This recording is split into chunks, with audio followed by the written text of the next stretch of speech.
어, 어릴 적에는 그 안식일 저녁이 되면 TV에서 주말의 명화를 이렇게 상영해 줬습니다. 그러면 막 이렇게 늦은 시간이었지만 그 시간을 기다려서 꼭 그 드라마를 한 편씩 이렇게 영화를 한 편씩 봤던 그런 기억이 있습니다. 그런데 이제 그 어린 나이였기 때문에 가끔씩은 저의 그 어떤 그 감정으로 이렇게 감당할 수 없는 무서운 장면이 나오기도 하고 놀라운 그런 장면들이 나오기도 합니다. 그러면 이렇게 막 이불 속에 들어가서 이렇게 언제 끝나나 그 장면이 어떻게 지나가나 이렇게 기다렸던 그런 때가 있었습니다. 여러분 그 드라마라든지 영화의 내용을 알고 보면 어떻습니까? 어떤 분들은 재미없다라고 얘기하죠. 막 그 뭔가 좀 이렇게 가슴이 심장이 이렇게 쫄깃쫄깃해지는 그런 것들을 좋아하시는 분들은 그냥 이렇게 정말 생짜로 이렇게 처음 보는 것을 더 좋아하는데요. 저는 좀 알고 보는 것도 편하다는 생각을 하게 됩니다. 왜냐하면 알고 보면 너무 많이 슬퍼할 이유도 없고요. 너무 많이 무서워할 이유도 없고. 그리고 주인공이 막 죽을 것 같아도 크게 걱정하지 않아도 돼요. 그렇죠? 다 살아나니까, 다 회복이 되니까.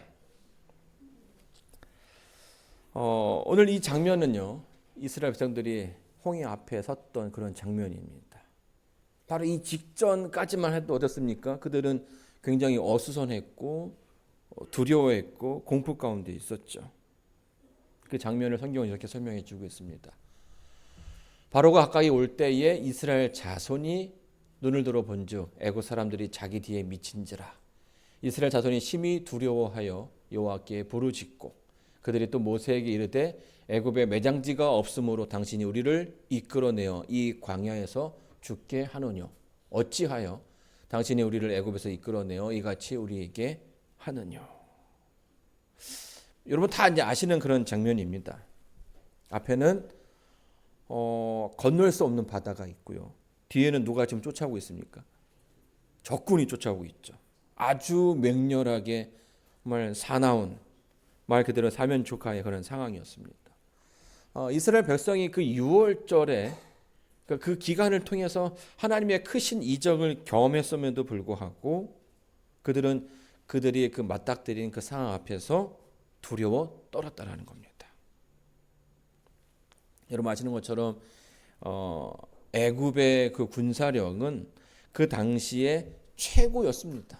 그들이 그 운영하는 그 병거 군단은 다른 나라에서 감당할 수 없는 아주 강력한 부대였고요.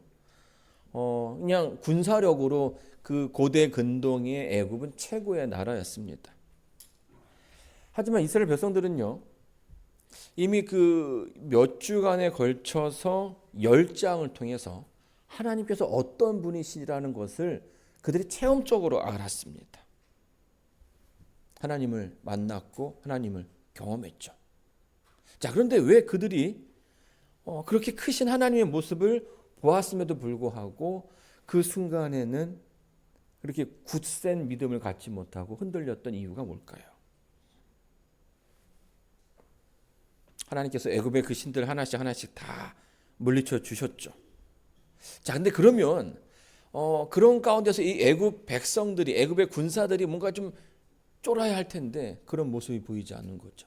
지금 저 끝에서 그 먼지 바람을 일으키면서 달려오는 그 모습이 이제는 자비가 없이 예전에 막 그런 관계가 아니라 그냥 이제 다 잡아 죽이겠다 하는 그런 모습으로 다가오는 것입니다. 하나님의 큰 능력을 경험했음에도 불구하고 여전히 변하지 않는 그 적을 바라보면서 그들이 하나님의 능력에 대한 오해가 생기게 된 것이죠. 하나님의 능력이 그들에게 통하지 않는 것은 아닌가? 하나님의 능력을 의심하게 되었던 것이에요. 그리고 그 가운데서 두려움이 싹트게 된 거죠. 우리는 종종 이런 경험들을 하게 됩니다. 이미 그들이 하나님의 능력을 보았음에도 불구하고 그것을 온전하게 의지하지 못하고 신뢰하지 못하는 거죠. 여러분 엘리야가 실망했던 부분이 바로 이런 부분이었습니다. 갈멜산 위에서 850대 1의 1로 싸워서 그들이 이겼어요. 이 엘리야가 이겼습니다. 그래서 그 가운데서 하나님의 그 능력을 만천하에 보게 했죠. 근데 이 정도 되면 이세벨이 그래 네가 믿는 하나님이 정말 최고다라고 얘기를 해야 되는데 이세벨은 정말 대단한 여자인 것 같아요. 전혀 두려워 떨지 않는 것입니다. 오히려 내가 저 엘리야를 잡아 죽이겠다라고 할 정도로 아주 무섭게 다가오는 거죠. 그 가운데 오히려 엘리야가 큰 충격을 받게 되는 겁니다. 이쯤 되면 하나님의 그 능력에 굴복할 법한데 그런 모습이 보이지 않는 거죠. 하나님의 능력이 통하지 않는 것인가? 하나님의 능력이 적은 것인가? 그 가운데 두려움이 생기기 시작했고요. 그 가운데 그의 그 믿음이 꺾이게 된 것입니다. 여러분은 언제 기도를 드리십니까? 우리는 종종 어떤 우리의 앞에 그 닥쳐진 위기라든지 절망 가운데 하나님께 기도를 드립니다. 그러면 그 기도가 어떠한 내용으로 드려집니까? 하나님께서 이 순간에 이 위기 가운데 우리를 무사히 건져내 줄 것을 기도하죠. 여러분 침례 요한도 그 삶 속에서 하나님께 기도를 드렸습니다. 그가 하나님께 목뱀을 당해서 죽는 것을 기도하지 않았죠. 그 위기 가운데 구원해 주시고 돌봐 주시기를 기도했던 것입니다. 그런데 그에게 주어진 그 결과는 구속, 감옥 생활 그리고 죽음이었습니다. 비록 우리는 기도의 결과로 죽음에 이르지는 않겠지만은 때로는 우리의 기도의 그 모습과는 다르게 절망 가운데 놓여질 순간이 종종 있다라는 거예요. 그래서 이스라엘 백성들이 그런 가운데서 공포를 느끼게 된 거죠. 늘 하나님께서 인도해 주시고 하나님께서 모든 것들을 다 해결해 주실 거라고 기도했지만 그렇게 믿어왔지만 지금 이 순간은 그들의 기도와는 다른 모습으로 가고 있는 것처럼 보이는 거예요. 여러분 사도 바울도요. 이 사도행전을 읽어보게 되면 사도 바울이 그의 자신의 그 삶을 하나님께 드리는 장면을 보게 됩니다. 1차 선교 여행, 2차 선교 여행에 계속해서 그 복음을 전하기 위해서 수고했던 그런 모습들이 나오죠. 맞기도 하고요. 돌에 맞아 죽을 뻔도 하고요. 자, 그렇게 열심히 신앙생활을 했던 그에게 마지막에 들려오는 음성은 그가 이제 죽을 거다라는 음성이었어요. 그의 그 헌신의 결과가, 그의 그 수고의 결과가 죽음이 될 거라는 것이었죠. 근데 정말 그 장면이 제일 이해 안 되는 장면 가운데 하나예요. 거기로 가면 죽을 거다라는 그 말을 들으면서 어떻게 그 길을 갈 수 있을까? 이 범인이었으면 그냥 평범한 사람이었으면 그 자리를 이렇게 회피하거나 도망갈 거라고 생각하는데 사도 바울은 그렇지 않았다라는 거예요. 오히려 한 발짝 한 발짝 그 성령의 인도하심을 따라서 그 길을 담대하게 걸어가는 모습을 보게 되었죠. 홍해 앞에 섰던 이스라엘의 백성과는 다른 모습을 그가 보여주고 있다는 것입니다. 하나님께서 이스라엘 백성들에게 많은 이적을 보여주셨죠. 그러나 그럼에도 불구하고 이스라엘 백성들은 그 앞에서 두려워 떨었습니다. 우리는 종교 역사를 보게 되면요. 하나님을 믿는 그 신앙 때문에 화형대 앞에서 죽임을 당했던 많은 선조들의 이야기를 알고 들어왔습니다. 하나님을 믿는 것 하나만으로 그들은 오해를 받게 되었고 또 마녀사냥의 어떤 희생자가 되어서 자신의 그 삶을 내어놓아야만 했습니다. 그런데 그들의 이야기 가운데 그 죽어가는 수많은 어떤 믿음의 성도들이 하나님을 저주하며 죽은 이들의 이야기가 들리지 않는다는 거죠. 오히려 우리가 알고 있는 이야기 가운데서는 그들이 그 죽음을 앞에 두면서 자신의 그 살이 태워지는 그 가운데서도 하나님께 기도하며 하나님께 찬양을 올리는 그런 장면들을 묘사해 주고 있다라는 거예요. 왜 서로 다른 모습으로 서게 되는 것일까요? 이스라엘 백성들은 수많은 이적들을 보면서도 하나님을 의심했고요. 여기에 등장하는 또 우리 역사 가운데서 하나님 앞에서 순교당했던 수많은 선조들은 그들이 구원함을 얻지 못하는 그런 가운데서도 그들의 믿음이 흔들리지 않았다라는 거예요. 여러분, 믿음은요, 사물과 현상을 바라보는 다른 시각입니다. 어떤 사람들은 능력을 통해서, 이적을 통해서 하나님을 경험하고자 합니다. 하나님 이걸 해주시면 제가 하나님을 열심히 잘 믿겠습니다 라고 이야기하는 거죠. 그래서 그런 사람들에게는 늘 그 기도가 자기가 원하는 대로 이루어져야만 하는 것입니다. 내 방식대로, 내 뜻대로 이루어져야 되는 거죠. 자, 그런데 이렇듯 능력을 통해서 무언가를 확인하고자 하는 사람들에게는 큰 위기가 닥칠 수밖에 없어요. 이 바로 앞에서 모세가 지팡이를 던져서 그 지팡이가 뭘로 변했습니까? 뱀으로 변했죠. 정말 엄청난 이적이 아니겠습니까? 자, 그런데 이 이적을 누구도 했어요? 바로의 신하도 했다라는 거예요. 그들도 역시 지팡이를 던져서 지팡이를 던지니까 뱀이 되었죠. 여러분, 이 장면을 가지고 무엇을 어떻게 해석하게 되겠습니까? 그들이 믿는 신이 하나님과 같은 능력을 가졌다. 하나님과 그 신들은 동급인가? 이런 생각이 들 수 있다라는 거죠. 이적으로만 본다면. 만약에 사단이 우리의 삶 속에서 더 큰 이적을 보여준다면 어떡하시겠어요? 정말 내가 원하는 대로 그 누군가가 그 길을 만들어 준다면 그가 맞다고 하면서 그를 따라가야 할까요?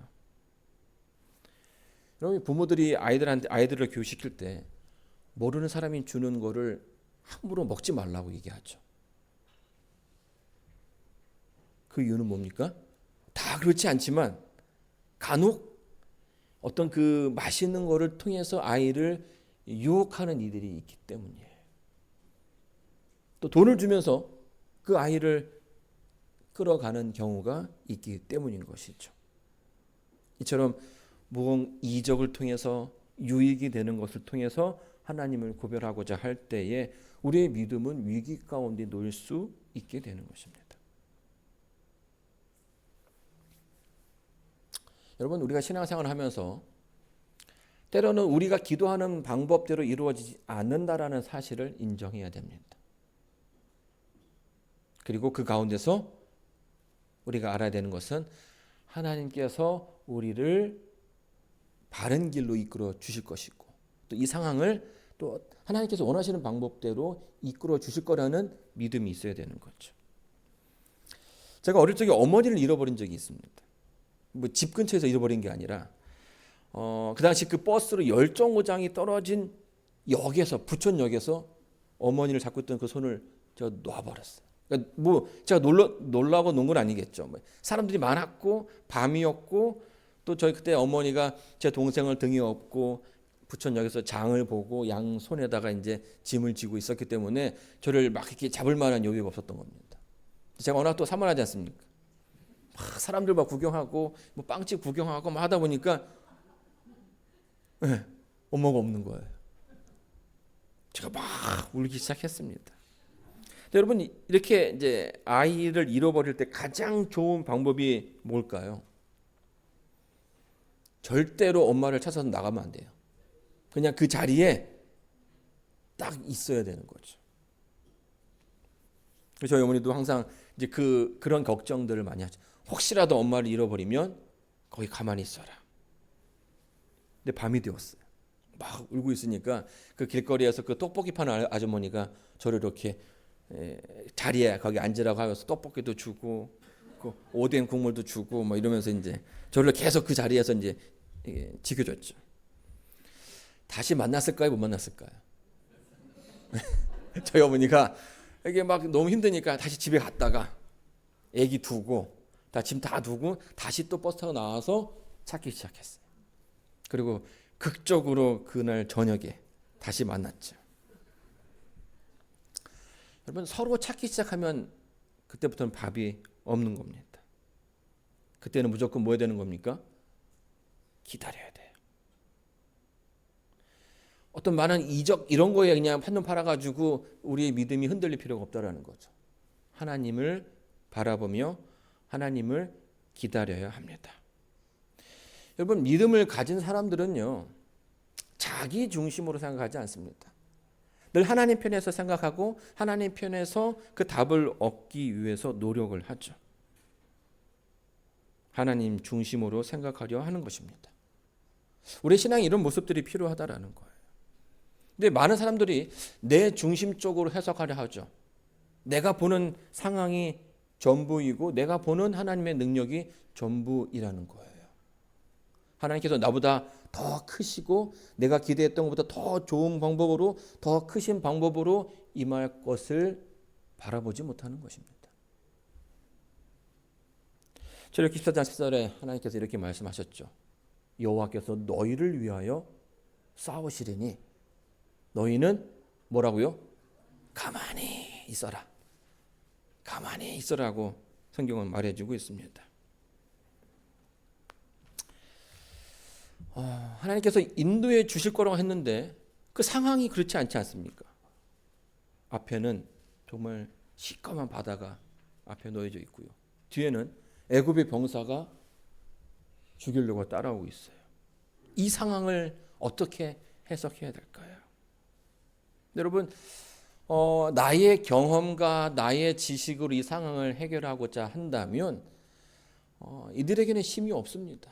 늘 계속 그 상황에 따라서 우리의 신앙이 흔들릴 수밖에 없는 거예요. 조금만 늦어도 난리가 나는 거죠. 근데 하나님을 중심으로 생각하는 사람은요, 좀 다릅니다. 하나님께서 데리고 오셨으니 알아서 해주시겠지. 마치 그 어떤 영화의 그 장면을 미리 아는 사람들이 덜 마음 쓰고 덜 힘드는 것처럼 이적이 아니라 하나님의 능력을 바라보는 사람들에게는 마음의 평안이 존재하게 된다는 거예요. 이게 누구의 일이에요? 내 일이 아니라 하나님의 일이 되게끔 만들어야 한다는 거예요. 하나님께서 나를 사랑하시고 나를 구원하시겠다라고 약속하셨으니 하나님께 맡기면 되는 거죠. 그런데 많은 사람들이 그 큰 일을 내가 맡아서 내가 감당하려 하기 때문에 그 가운데 평화가 없고 그 가운데 위로가 없는 것입니다. 쉼이 없는 것입니다. 하나님께서 그 애굽에서 이끌어 주셨어요. 하나님의 이름을 걸고서 하셨는데 만약에 그 광야에서 이스라엘 백성들이 어려움 당한다면 누가 욕을 먹는 겁니까? 이 모세가 그렇게 얘기하잖아요. 하나님께서 하나님의 이름에 큰 누가 될 것입니다. 모세는 그 일을 하나님의 일로 만들어 버린 것이. 하나님께서는 이스라엘 백성들에게 말씀하셨습니다. 가만히 서서 보고 있으라. 내 문제는 내가 하겠다. 17절 18절입니다. 내가 애굽 사람의 마음을 강팍케 할 것인지 그들이 그 뒤를 따라 들어갈 것이라. 내가 바로와 그 모든 군대와 병거와 마병을 인하여 영광을 얻으리니 내가 바로와 그 병거와 마병으로 인하여 영광을 얻을 때에야 애굽 사람들이 나를 여호와인 줄 알게 하시더니. 하나님께서 그 싸움이 하나님의 싸움이라고 이스라엘 백성들에게 말씀해 주신 겁니다. 이거를 믿을 때에 그 백성들에게 그 마음에 평안이 있는 것입니다. 그러나 늘 어떤 이적 때문에 이적을 통해서 그 마음의 신앙을 쌓아간 사람은 불안할 수밖에 없는 거죠. 우리는 이 부분을 읽으면서 그렇게 긴장하지는 않습니다. 애굽 백성들처럼. 왜냐하면 이미 우리는 이 이야기의 전부를 알기 때문이에요. 비록 그들이 불평하지만 여전히 하나님께서 그들을 이끄셨고 그들을 위기 가운데 건져내 주셨습니다.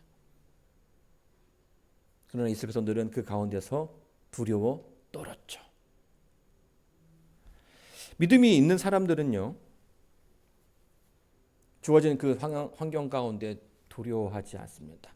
왜냐하면 그 가운데 이적이 있기 때문이 아니라 하나님을 믿는 그 믿음이 있기 때문이죠. 어떤 사람들은 결과에 따라서 믿음을 이야기하지만 어떤 사람은 그가 믿는 분이 누구인지에 따라서 그 믿음을 이해할 수 있다라는 겁니다.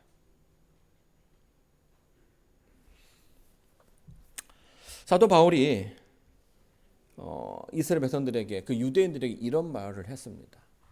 때가 오래므로 너희가 마땅히 선생이 될 터인데 너희가 다시 하나님의 말씀의 초보가 무엇인지 누구에게 가르침을 받아야 할 것이니 젖이나 먹고 단단한 식물을 못 먹을 자가 되었도다. 대저 젖을 먹는 자마다 어린아이니 의의 말씀을 경험하지 못한 자여 단단한 식물은 장성한 자의 것이니 너희는 지각을 사용함으로 연단을 받아 선악을 분별하는 자들이니라. 무슨 말입니까? 유대인들에게 우리가 좀 더 자라나야 된다라고 얘기하는 거죠. 이 아이들은요, 이가 이제 다 나오지 않고 튼튼하지 않기 때문에 이 단단한 음식을 먹을 수가 없어요. 그럼 어떻게 합니까? 그거를 이렇게 잘 빻아가지고 주든지, 예전에 어르신들은 이렇게 입에서 오물오물 이렇게 씹어가지고 다시 아이한테 주기도 했지 않습니까? 그러면 이 소화가 잘 돼요. 부드러우니까. 그런데 이 아이들이 크면 그 음식을 잘 안 먹어요. 여러 가지 이유가 있겠지만 사실 맛이 없죠. 그러니까 그 본래의 맛, 그 씹는 맛이 있는데 그러면서 아이들이 단단한 음식을 먹기 시작하는 거예요.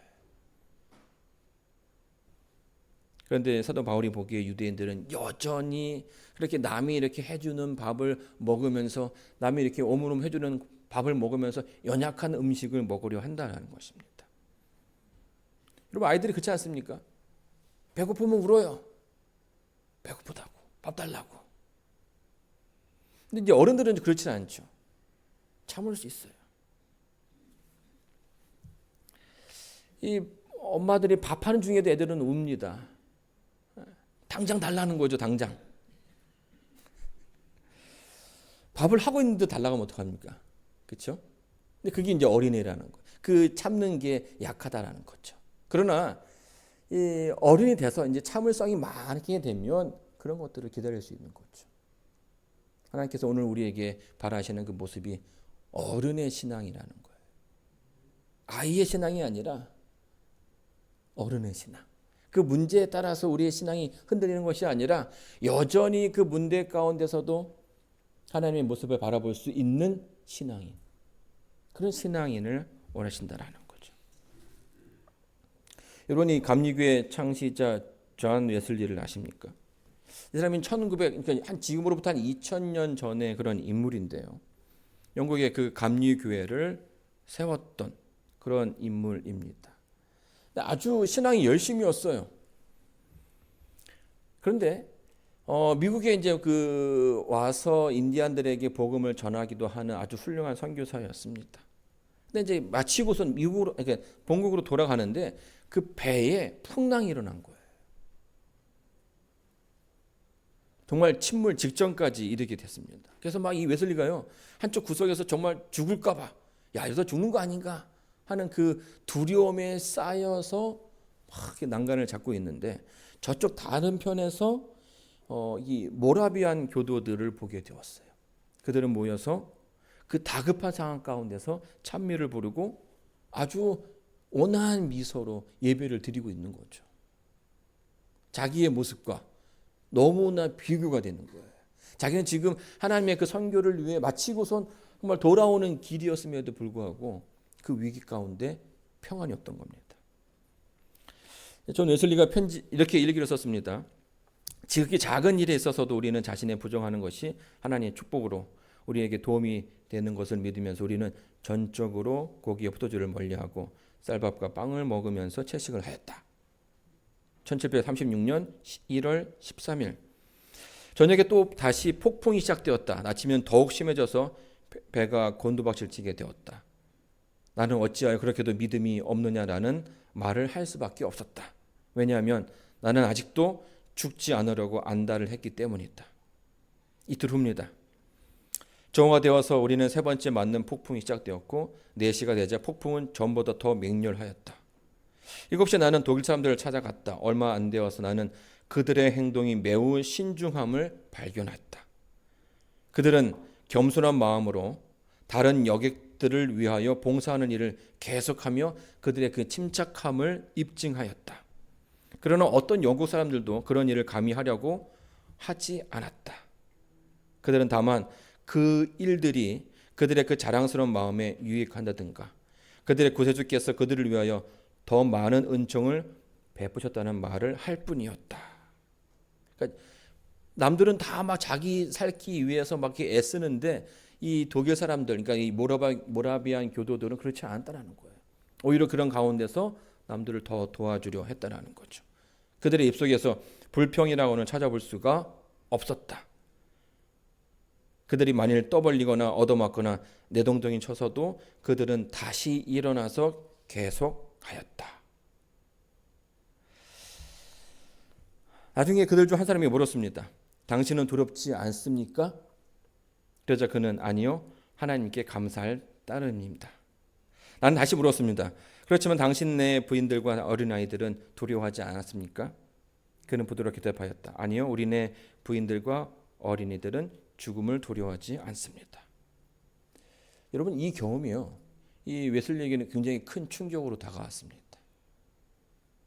하나님의 복음의 말씀을 전했지만 그 체험적인 그런 경험을 그가 미처 하지 못했다는 사실을 발견하게 되었고, 새로운 하나님을 만나는 그런 경험을 추구하는 그런 사람이 되었던 것이죠.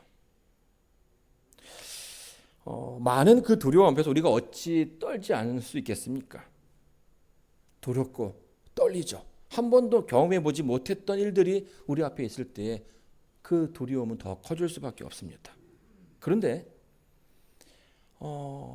우리가 우리의 그 삶을 이렇게 되돌아보게 될 때면 그 어려움 가운데 미처 우리가 혼자 넘어가지 못할 거라는 그런 위기 가운데 그 위기를 잘 넘어왔다는 사실을 발견하게 될 거예요. 그리고 늘 그 곁에서는 하나님께서 인도해 주셨다라는 사실을 발견하게 됩니다. 내가 기도했던 것과는 다른 모습으로, 내가 원했던, 내가 그린 그림과는 다른 모습으로 하나님께서 다가오셨다라는 거예요. 여러분, 이 사실이 우리의 그 믿음의 그 큰 받침이 되기를 간절히 바랍니다. 조금 더 기다려야 할 필요가 있는 것이죠. 하나님께서 그 문제를 해결해 주실 때까지 기다릴 때에 우리의 그 마음 가운데 두려움이 아니라 평안이 자리할 수 있게 되는 것입니다.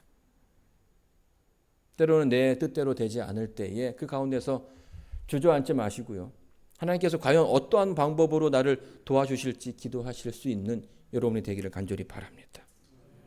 그래서 우리는 우리의 할 일을 해 나가면 됩니다. 묵묵히 하나님의 자녀로서 하나님을 대하는, 하나님을 섬기는 그런 모습을 유지하면 되는 것이죠. 이렇게 이겨가고 이렇게 믿음을 지켜갈 때에 우리의 신앙이 한 단계 성장할 수 있을 것입니다. 저 여러분의 믿음이 더 자라나고 더 튼튼해지는 그런 신앙이 되기를 바라면서 오늘 말씀을 마치도록 하겠습니다.